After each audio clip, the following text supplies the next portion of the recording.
The fishing news is brought to you by Okuma. Hi there, Toby Lapinski for the New England edition of the Fisherman magazine with this week's web video fishing forecast for New England. I want to start off this week by just thanking everyone who stopped by to see us last weekend at the CMTA Hartford Boat Show. Coming up this weekend, we've got basically an open weekend here in New England. It's my son's birthday, actually Wednesday of this week, so we'll be celebrating his birthday. He hits 5 years old now, which is just crazy to imagine. But anyway, we got the weekend off otherwise, and then next weekend, we got our next show up in Springfield, February 23rd, 24th, and 25th, the Springfield Sportsmen show at the Big-E Fairgrounds. As always, they have a great list of both hunting and fishing seminars throughout the weekend with two great buildings filled with guides, captains, outfitters, and more. Check back next week or visit the events calendar at thefisherman.com for more details on this show. Alright, moving on into the fishing reports. Aside from a few standouts, including improved holdover striped bass action and a little isolated cod success, fishing overall was tough this past week. The cod, for the most part, turned off the feed with far more slow trips than hot ones reported. Now, one boat did manage an excellent trip over the weekend, but this was not the norm, as most of the wrecks, rock piles, and feeding grounds, which held fish with a severe case of lockjaw. Not sure exactly what was going on.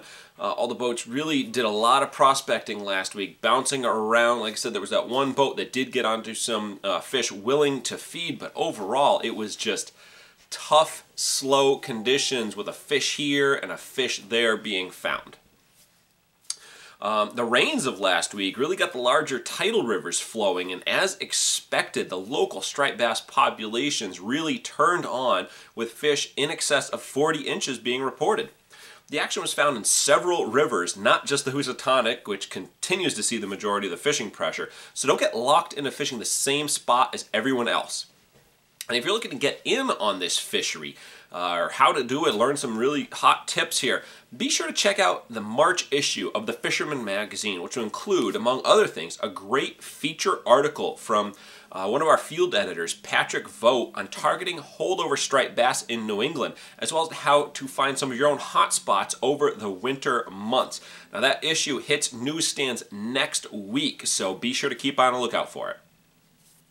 And unfortunately, those same rains that helped the striper fishing really did a number on the hard water, as safe, fishable ice pushed even further inland this past week.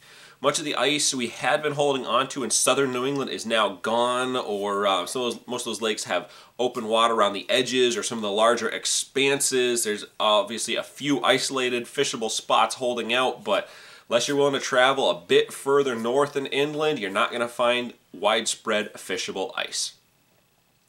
And then last up, as you know, the New England Patriots lost in the Super Bowl 2 weeks ago, and I've finally gotten through all 7 stages of grief, and now I've come to accept it. It is what it is, but nonetheless, as any regular followers of the video were well aware, had a little bet going on with Jim Hutchinson, New Jersey, Delaware Bay editor, as he's a big Eagles fan, so looks like I'll be heading down there to fish some point this summer. I'll be donning the Eagles gear. We'll see what happens, and I obviously will be shooting one of the videos, so subscribers to the video here will also get to see it and join in on my pain.